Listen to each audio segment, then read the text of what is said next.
Hello everyone, welcome to our channel tech thrust. इस video के माध्यम से हम देखेंगे एडिटोरियल करंट अफेयर का, जो कि आज का मेरा टॉपिक होगा G20 दिल्ली घोषणा होगा। और ये टॉपिक जो होगा हमारा news@365 का टॉपिक होगा, जो कि आज इसको पूरी तरह से हम समाप्त कर देंगे और आपको मंडे से जो हो जाएगा दूसरे चैप्टर से चालू किया जाएगा।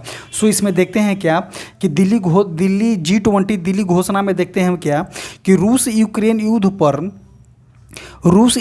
युद्ध पर कहा गया है कि सभी राज्यों को संयुक्त चार्टर के अनुरूप कार्य करना चाहिए। G20 घोषणा पत्र देखेंगे हम कि रूस और यूक्रेन युद्ध पर कहा गया है कि सभी राज्यों को संयुक्त राष्ट्र चार्टर के अनुरूप कार्य किया जाएगा। क्रिप्टो एसेंटस नियमित ढांचे के लिए संयुक्त रोड मैप तैयार किया जाएगा। नेक्स्ट लाइन क्या हो जाएगा आपका, महिला सशक्तिकरण पर कार्य समूह का निर्माण किया जाएगा। ग्लोबल डिजिटल पब्लिक इंफ्रास्ट्रक्चर की स्थापना किया जाएगा। 2030 तक 3 गुना नवीकरणीय ऊर्जा क्षमता किया जाएगा। कब तक घोषणा पत्र किया गया है कि G20 घोषणा पत्र में बोला गया है क्या कि 2030 तक जो है 3 गुना नवीकरणीय ऊर्जा क्षमता किया जाएगा। उसके बाद बोलते हैं कि G20 में पहली बार UNGA 75/1 United nation security council सुधार पर समझौता किया जाएगा। नेक्स्ट देखेंगे अफ्रीकी संघ शामिल होगा। उसके बाद 8वां हो जाएगा आपका पॉइंट वैश्विक जैव ईंधन गठबंधन हो जाएगा। 9वां हो जाएगा आपका ISA के साथ ग्रीन हाइड्रोजन इनोवेशन सेंटर की स्थापना की जाएगी। उसके बाद नोट देखेंगे G20 की स्थापना जो है 1999 में एशिया वित्तीय संकट के बाद हुई थी। एशिया वित्तीय संकट के बाद जो है G20 की स्थापना 1999 में किया गया है। नेक्स्ट मेरा टॉपिक होगा क्या पीएम विश्वकर्मा योजना को देखेंगे कि 17 सितंबर को विश्वकर्मा जयंती के अवसर पर प्रधानमंत्री ने प्रारंभिक शिल्प और कौशल में लगे श्रमिक को सरकारी सहायता देने के लिए नई दिल्ली में पीएम विश्वकर्मा योजना शुरू की। इसका नोडल एजेंसी देखेंगे सूक्ष्म लघु और माध्यम उद्यम मंत्रालय के लिए हो जाएगा। अवधि जो हो जाएगा वित्त वर्ष 2023-24 के से वित्तीय वर्ष 2027-28 तक इसका अवधि बताया गया है। पीएम विश्वकर्मा योजना की अवधि कितना बताया गया है, 2023-24 से लेकर के 2027-28 तक की इसका अवधि बताया गया है। अब तक प्रारंभ में परिव्यय 13,000 करोड़ है। इसकी 18 पारंपरिक क्षेत्र शामिल है। कितना, तो इसके 18 पारंपरिक क्षेत्र शामिल है और 13,000 करोड़ रुपये का व्यय बताया गया है। और इसकी अवधि जो हो जाएगा 2023-24 से लेकर के 2027-28 तक अवधि बताया गया है। इसका उद्देश्य क्या हो जाएगा, कौशल उन्नयन हो जाएगा, टूलकिट प्रोत्साहन हो जाएगा, ऋण सहायता हो जाएगा, विपणन समर्थक हो जाएगा, डिजिटल लेन देन के लिए प्रोत्साहन हो जाएगा, पीएम विश्वकर्मा प्रमाण पत्र ID कार्ड हो जाएगा। पीएम विश्वकर्मा प्रमाण पत्र ID कार्ड दिया जाएगा। उसके पात्रता के बारे में बताते हैं कि इसकी योग्यता क्या हो जाएगा कि आप न्यूनतम 18 वर्ष के होना चाहिए। लाभ परिवार के एक सदस्य तक ही सीमित रहेगा। लाभ परिवार के एक सदस्य को ही मिलेगा। हाथों और औजारों से काम करने वाले कारीगर शिल्पकार के अंतर्गत आएगा। हाथों से और औजारों से काम करने वाले जितने कारीगर और शिल्पकार हैं उनके अंतर्गत आ जाएगा।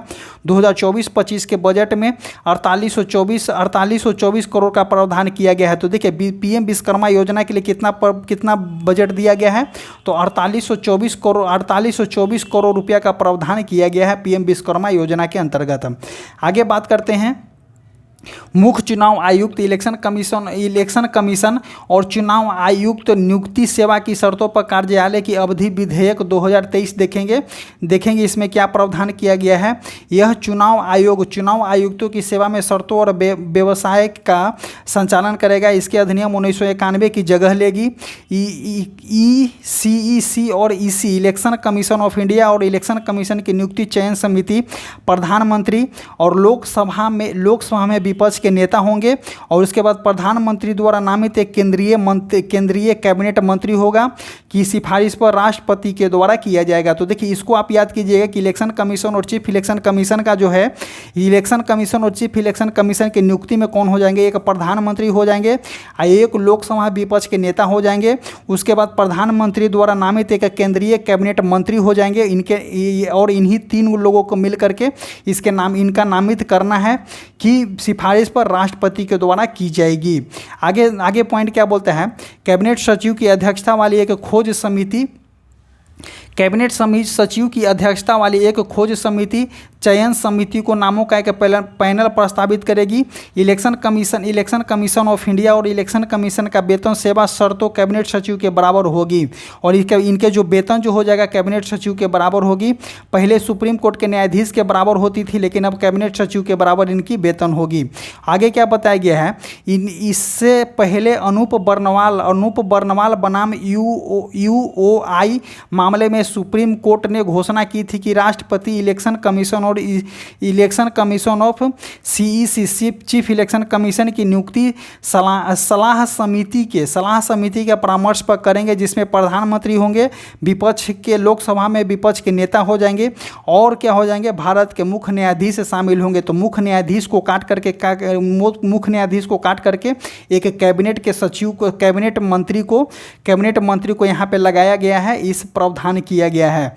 आगे बात करते हैं कंपनियों की श्रेणियां देखेंगे हम कि कौन कौन से कंपनी किस श्रेणी के अंतर्गत आती है। कंपनियों की 3 अलग अलग श्रेणियां होती है। कितने श्रेणियां होती है, तो कंपनियों के 3 अलग अलग श्रेणियां होती है। केंद्रीय सामाजिक क्षेत्र उद्यम है, अर्थात महारत्न कंपनी, नवरत्न कंपनी और मिनी रत्न कंपनी। तो इसके अंतर्गत 3 कंपनी आती है। कौन कौन से, महारत्न कंपनी, नवरत्न कंपनी और मिनी रत्न कंपनी। तो देखिए महारत्न कंपनी जो है 13 महारत्न कंपनियां हैं और 13वां महारत्न कंपनियां कौन है, इंडियन ऑयल लिमिटेड जो हो जाएगा आपका 13वां महारत्न कंपनियां हो जाएगा। आप याद कीजिएगा कि महारत्न कंपनियां कितना है, तो टोटल महारत्न कंपनियों की संख्या 13 है और 13वां महारत्न कंपनियां कौन सा है, इंडियन ऑयल लिमिटेड जो हो जाएगा आपका 13वां महारत्न कंपनियां हो जाएगी। आगे बात करते हैं, अगस्त 2024 तक भारत में 21 नवरत्न कंपनियां हैं। कितना, तो अगस्त 2024 तक भारत में टोटल नवरत्न कंपनियों की संख्या कितना है, तो 21 नवरत्न कंपनियां हैं। 21वीं नवरत्न कंपनियां जो हो जाएगा आपका मझगांव डॉक शिपयार्ड लिमिटेड जो हो जाएगा आपका 21वीं हो जाएगा। अब 20वीं जो हो जाएगा आपका इरिडा हो जाएगा। 20वीं जो हो जाएगा इरिडा जो हो जाएगा 20वीं नवरत्न कंपनियां हो जाएगा। तो कंपनियों की 3 श्रेणी में बांटा गया है। एक हो जाएगा आपका महारत्न कंपनी, महारत्न के बाद हो जाएगा नवरत्न कंपनी और नवरत्न के बाद हो जाएगा आपका मिनी रत्न कंपनी। तो देखिए महारत्न कंपनियों की संख्या 13 है और 13वां महारत्न कंपनी कौन है, इंडियन ऑयल कॉर्पोरेशन जो हो जाएगा आपका 13वां महारत्न कंपनी हो जाएगी। वही अगस्त 2024 तक 21 नवरत्न कंपनियां हैं। नवरत्न कंपनियों की संख्या कितना है, 21 है। 21वीं नवरत्न कंपनियां आपका मझगांव डाक शिपयार्ड लिमिटेड हो जाएगा और वही 20वीं नंबर के कौन सा हो जाएगा, तो इरिडा हो जाएगा। इस पॉइंट को आपको नोट कर लीजिएगा, इस पॉइंट से आपको क्वेश्चन एग्जाम में देखने को डेफिनेटली मिलने वाला है। आगे बात करते हैं, महारत्न कंपनी का मापदंड क्या होना चाहिए, नवरत्न का दर्जा प्राप्त हो। महारत्न कंपनी के मापदंड क्या होना चाहिए, नवरत्न का दर्जा प्राप्त हो, भारतीय स्टॉक एक्सचेंज पर सूचीबद्ध हो, 3 साल का औसतन सालाना टर्नओवर 25,000 करोड़ रुपया होना चाहिए। तो देखिए सबसे मेन पॉइंट कौन सा हो जाएगा, सबसे मेन पॉइंट मेरा हो जाएगा कि 3 साल का औसतन सालाना टर्नओवर, 3 साल का औसतन सालाना टर्नओवर जो होना चाहिए 25,000 करोड़ रुपया होना चाहिए। 3 साल के लिए औसतन वार्षिक नेटवर्थ 15,000 करोड़ रुपया होना चाहिए। कर पश्चात औसत वार्षिक शुद्ध लाभ 5,000 करोड़ से अधिक होना चाहिए। महत्वपूर्ण वैश्विक उपस्थिति होना चाहिए, महत्वपूर्ण वैश्विक उपस्थिति भी होना चाहिए। आगे बात करते हैं, मिनी रत्न कंपनियां का मानदंड क्या होना चाहिए, नवरत्न कंपनियां का मानदंड क्या होना चाहिए। मिनी रत्न एक अनुसूची ए का दर्जा प्राप्त हो, पिछले 5 वर्षों में 3 वर्ष की रेटिंग अच्छी या उत्कृष्ट हो, 6 प्रदर्शन संकेतकों में 60 से अधिक समग्र स्कोर हो, तो आपका हो जाएगा कौन सा, नवरत्न कंपनियां के दर्जा के अंतर्गत आ जाएगा। नेक्स्ट पॉइंट देखते हैं हम अपना कौन सा, कि न्यूनतम समर्थक मूल्य देखेंगे कि न्यूनतम समर्थक मूल्य क्या है, एमएसपी क्या है। सबसे पहले एमएसपी कब दिया गया उसका भी जिक्र करेंगे हम। सबसे पहले 1966 से 67 में केंद्र सरकार द्वारा पेश किया गया। बुआई की शुरुआत में कृषि लागत और मूल्य आयोग की सिफारिश पर आर्थिक मामलों की कैबिनेट समिति द्वारा एमएसपी का वाणिज्यीकरण किया गया। एमएसपी का क्या किया गया, वाणिज्यीकरण किया गया और 22 अनिवार्य फसलों के लिए एमएसपी और गन्ने के लिए उचित मूल्य की घोषणा किया गया। तो देखिए इसमें मेन मेरा लाइन हो जाएगा कौन सा, कि कितने अनिवार्य फसलों पर एमएसपी दिया जाता है, तो 22 अनिवार्य फसलों पर जो है आपका एमएसपी दिया जाता है। 22 आप इसको याद कर लीजिएगा क्योंकि 1 लाइनर एग्जाम में क्वेश्चन पूछा गया है। आगे बात करते हैं एमएसपी से जुड़ी शर्त देखेंगे। A2 क्या है? किसानों द्वारा रसायन उर्वरक बीज और किराए पर श्रम खरीदने के लिए किया गया व्यय A2 प्लस FL, A2 पारिवारिक श्रम के रूप में निहित लागत के साथ हो जाएगा। C2 इसमें से A2 प्लस FL के साथ साथ निश्चित पूंजीकरण संपत्ति और किसानों द्वारा भुगतान किया गया किराया शामिल है। नेक्स्ट देखेंगे स्वामीनाथन आयोग की सिफारिश 2024 क्या बोलता है? 2004 क्या बोलता है? सरकार को उत्पादन की भारित औसतम लागत से कम 50% या अधिक एमएसपी बढ़ाना चाहिए, यानी एमएसपी लागत C2 प्लस 50% होना चाहिए। तो C2 कोई अपना कैटेगरी है, C2 प्लस 50% होना चाहिए एमएसपी की लागत। आगे क्या बोलता है?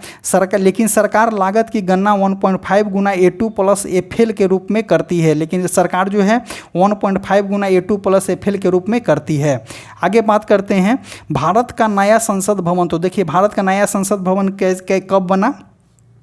तो प्रधानमंत्री श्री नरेंद्र मोदी ने 28 मई 2023 को नवनिर्मित संसद भवन का उद्घाटन किया। 10 दिसंबर 2020 को इस नए संसद भवन की आधारशिला प्रधानमंत्री मोदी ने रखी थी। तो कब इसका उद्घाटन किया गया? तो 28 मई 2023 को जो है इसके नवनिर्मित संसद भवन का उद्घाटन किया गया और 10 दिसंबर 2020 को जो था इस संसद भवन की आधारशिला रखी गई थी। आगे बात करते हैं नए संसद भवन के उद्घाटन के अवसर पर 75 रुपये का सिक्का लॉन्च किया गया। भारत की सेंट्रल विस्टा पुनर्विकास परियोजना के हिस्से के रूप में नई दिल्ली में नए संसद भवन का निर्माण कराया गया। आर्किटेक्ट जो हो जाएंगे बिमल पटेल द्वारा डिजाइन किया गया नए संसद भवन का निर्माण टाटा प्रोजेक्ट्स लिमिटेड द्वारा किया गया है। और इस नए संसद भवन की डिजाइन जो है आर्किटेक्ट बिमल पटेल के द्वारा किया गया है और नए संसद भवन के निर्माण जो है टाटा प्रोजेक्ट्स लिमिटेड के द्वारा किया गया है। आगे बात करते हैं नेक्स्ट देखेंगे नए संसद भवन की विशेषता देखेंगे। इसका आकार जो है त्रिकोणीय है। इस नई संसद भवन में 6 द्वार है। कौन कौन से द्वार हो जाएंगे? गज द्वार हो जाएगा, अश्व द्वार हो जाएगा, शार्दुला द्वार हो जाएगा, हंसा द्वार हो जाएगा, उसके बाद गरुड़ द्वार हो जाएगा, मकर द्वार हो जाएगा। तो इस नए संसद भवन में 6 द्वार है। 6 द्वार के नाम अलग अलग हैं। संसद भवन में राजस्थान से लाई गई ग्रेनाइट और बलुआ पत्थर का प्रयोग किया गया है। संसद भवन की छत पर राष्ट्रीय प्रतीक का निर्माण किया गया है। राष्ट्रीय प्रतीक के कांस के बनी हुए इसकी कुल वजन जो है 9500 kg है तथा इसकी कुल ऊंचाई 6.5 मीटर है।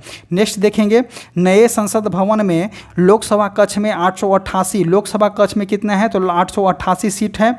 वही राज्यसभा कक्ष में 384 प्रतिनिधियों को बैठने की व्यवस्था की गई है और कुल मिलाकर के 1272 सीट हो जाएंगे। तो देखिए इस पॉइंट को आप नोट आउट कर लीजिएगा क्योंकि ये पॉइंट जो है क्वेश्चन जो है एग्जाम में पूछा गया है कि नए संसद भवन में लोकसभा के लिए कक्ष कितने हैं? तो लोकसभा के लिए कितने प्रतिनिधि को बैठने की व्यवस्था किया गया है? तो 888 हो जाएगा।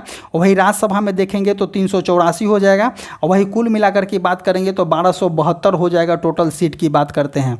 आगे बात करते हैं प्रधानमंत्री नरेंद्र मोदी ने संसद में नंदी के साथ पवित्र संगोल की स्थापना की। संगोल को हिंदी में राजदंड कहा जाता है। संगोल को हिंदी में क्या बोला जाता है? राजदंड बोला जाता है। इसका इस्तेमाल चोल साम्राज्य से होता आ रहा है। संगोल सत्ता जो है हस्तांतरण की पहचान रहा है और तमिल संस्कृति की शान रहा है। आगे बात करते हैं यह राजदंड 5 फीट लंबा है। इसके शीर्ष पर नंदी बैल है जो कि न्याय का प्रतीक है।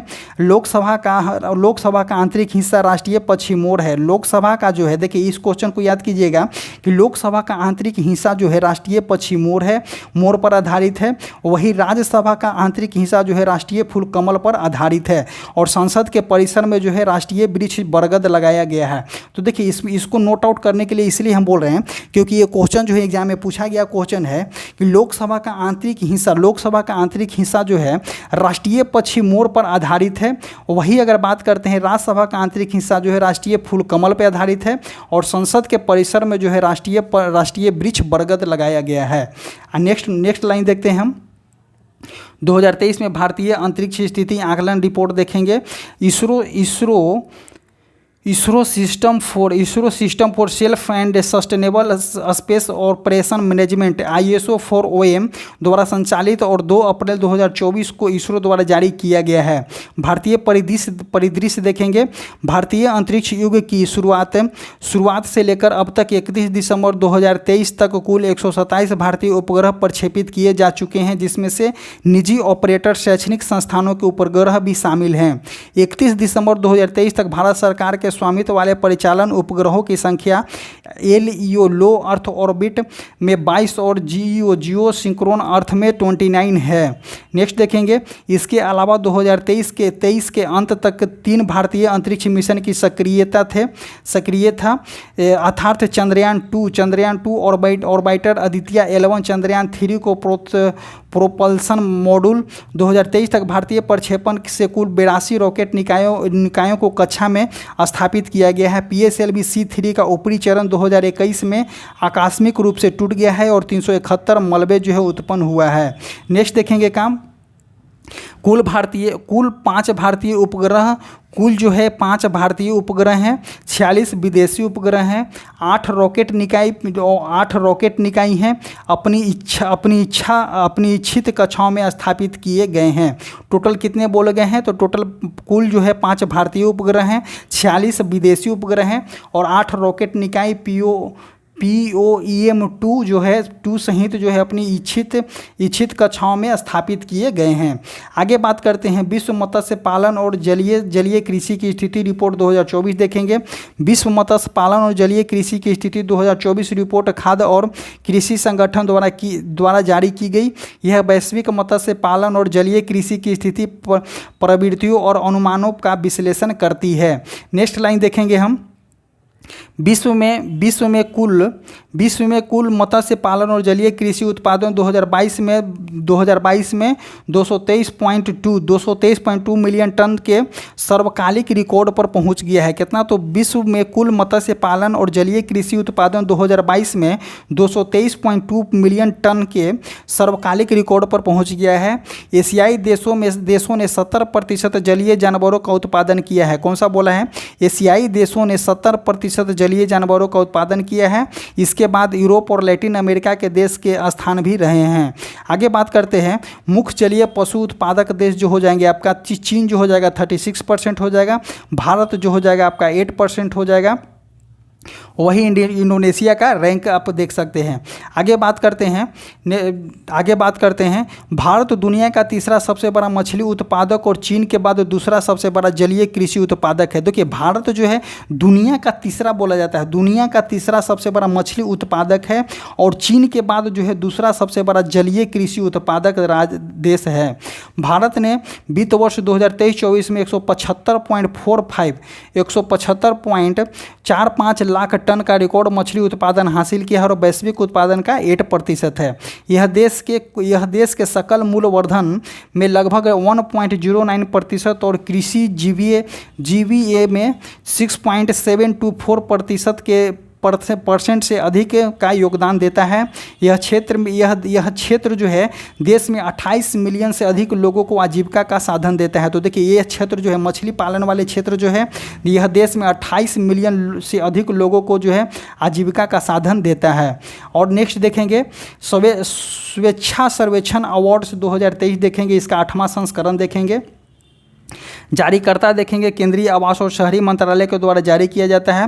राष्ट्रपति द्रौपदी मुर्मू ने भारत मंडपम कहाँ में? तो भारत मंडपम नई दिल्ली में स्वच्छ सर्वेक्षण पुरस्कार 2023 प्रदान किया गया है।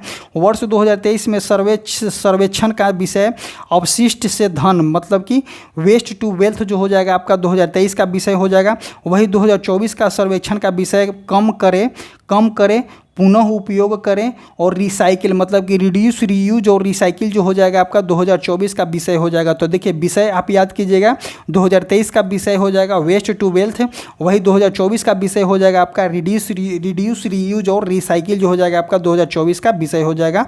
नेक्स्ट देखेंगे क्या रिपोर्ट में सूरत ने इंदौर के साथ शीर्ष स्थान प्राप्त किया है। तो देखिए रिपोर्ट में जो सूरत ने जो है इंदौर के साथ जो है शीर्ष स्थान प्राप्त किया गया है। इसमें से पहले जो है इंदौर पहले जो है इंदौर जो लगातार 6 वर्षों तक अकेले शीर्ष स्थान पर रहा है। तो पहले इंदौर जो है लगातार 6 वर्षों तक शीर्ष स्थान पर रहा है, लगातार 6 वर्षों तक शीर्ष स्थान पर रह गया। और अब जो हो जाएगा 7 वर्षों तक, 7 वर्षों से लगातार जो है टॉप में कौन रहा है? इंदौर रहा है। और इस बार जो है इस बार जो है आपका जो है सूरत भी टॉप में रहा है। नेक्स्ट देखेंगे सबसे स्वच्छ शहर देखेंगे तो इंदौर देखिए सबसे स्वच्छ शहर है। सेकंड में गुजरात हो जाएगा, थर्ड में हो जाएगा आपका नवी मुंबई हो जाएगा।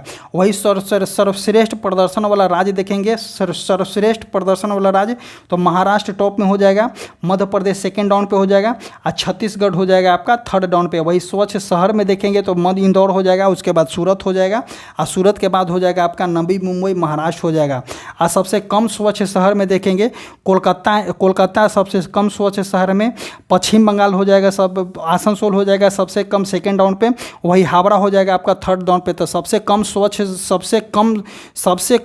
शहर में आपको पश्चिम बंगाल के तीनों जगह टॉप थर्ड से तीनों हो जाएगा, क्योंकि देखिए कोलकाता पहले नंबर पे हो जाएगा सबसे कम स्वच्छ में, सेकेंड डाउन पे हो जाएगा आपका आसनसोल और थर्ड डाउन पे हो जाएगा आपका हावड़ा। आगे बात करते हैं सबसे कम स्वच्छ राज्य में देखेंगे तो अरुणाचल प्रदेश सबसे कम स्वच्छ राज्य है, उसके बाद हो जाएगा आपका मिजोरम हो जाएगा, थर्ड डाउन पे कौन सा हो जाएगा? राजस्थान हो जाएगा। नेक्स्ट देखेंगे 1 लाख से कम आबादी वाले शहर में महाराष्ट्र के सासवाड़ सबसे अच्छा शहर पुरस्कार मिला है। कौन सा? तो महाराष्ट्र के सासवाड़ को सबसे स्वच्छ शहर का पुरस्कार मिला है।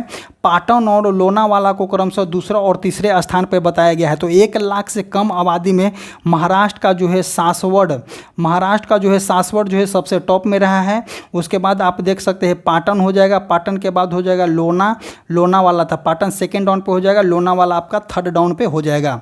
नेक्स्ट लाइन देखते हैं 1 लाख से कम आबादी वाले शहर में फास्टेस्ट मूवर सिटी का अवार्ड किसको मिला है? तो फास्टेस्ट मूवर सिटी का अवार्ड देखते हैं तो नौरोजाबाद मध्य प्रदेश को दिया गया है।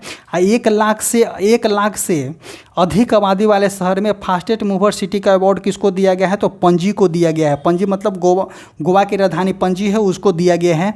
वाराणसी को 1 लाख से अधिक आबादी वाले शहर में सर्वश्रेष्ठ गंगा शहर घोषित किया गया है। तो देखिए वाराणसी को जो आप देख सकते हैं, वाराणसी को 1 लाख से अधिक आबादी वाले शहर में सर्वश्रेष्ठ गंगा शहर घोषित किया गया है। और दूसरे स्थान पे कौन सा हो जाएगा? तो प्रयागराज हो जाएगा। नेक्स्ट लाइन देखेंगे हम कि मध्य प्रदेश के मध्य प्रदेश के महू छावनी बोर्ड को सबसे स्वच्छ छावनी बोर्ड घोषित किया गया है। वही वर्ष 2023 के सर्वेक्षण में कुल 4477 शहरी स्थानीय निकाय 61 छावनियों एवं 88 गंगा के किनारे वाले शहर ने भाग लिया है। नेक्स्ट देखेंगे सफाई मित्र सुरक्षा चैलेंज में भाग लेने वाले शहर में चंडीगढ़ को सर्वश्रेष्ठ शहर का पुरस्कार दिया गया है। कौन सा? तो सफाई मित्र सुरक्षा चैलेंज में देखिए क्या कौन सा में सफाई मित्र सुरक्षा चैलेंज में भाग लेने वाले शहर में चंडीगढ़ को सबसे सर्वश्रेष्ठ शहर का पुरस्कार दिया गया है। वही स्वच्छ भारत मिशन 2024 के लिए गान हो जाएगा आपका नया संकल्प नया प्रकल्प जो हो जाएगा स्वच्छ भारत मिशन 2024 के लिए गान हो जाएगा। इसी तरह से जो है आज का टॉपिक पूरी तरह से समाप्त होता है। आपको नेक्स्ट मंडे से जो है नेक्स्ट टॉपिक दिया जाएगा। नेक्स्ट टॉपिक का वीडियो आएगा @news@365 का टॉपिक जो है एडिटोरियल बुक से समाप्त हो गया। अब आपको देखेंगे हम न्यू टॉपिक देखेंगे जो इसमें आपका नियुक्तियां हो जाएगा। वो भी थोड़ा सा कॉम्प्लिकेटेड होता है पढ़ने में, तो उसको बारीकी से देखेंगे। और एग्जाम में आपको क्वेश्चन देखने को मिलते हैं, तो उससे क्वेश्चन आपको देखने के बहुत सारे मिलेंगे। इसी तरह से हमारा ये टॉपिक समाप्त होता है। आपको बता दें कि हमारा टेलीग्राम चैनल है और व्हाट्सअप चैनल है। कमेंट बॉक्स और डिस्क्रिप्शन बॉक्स में उसका लिंक जो है पिन किया गया है, आप जाइए और वहाँ से जुड़िए। Thank you.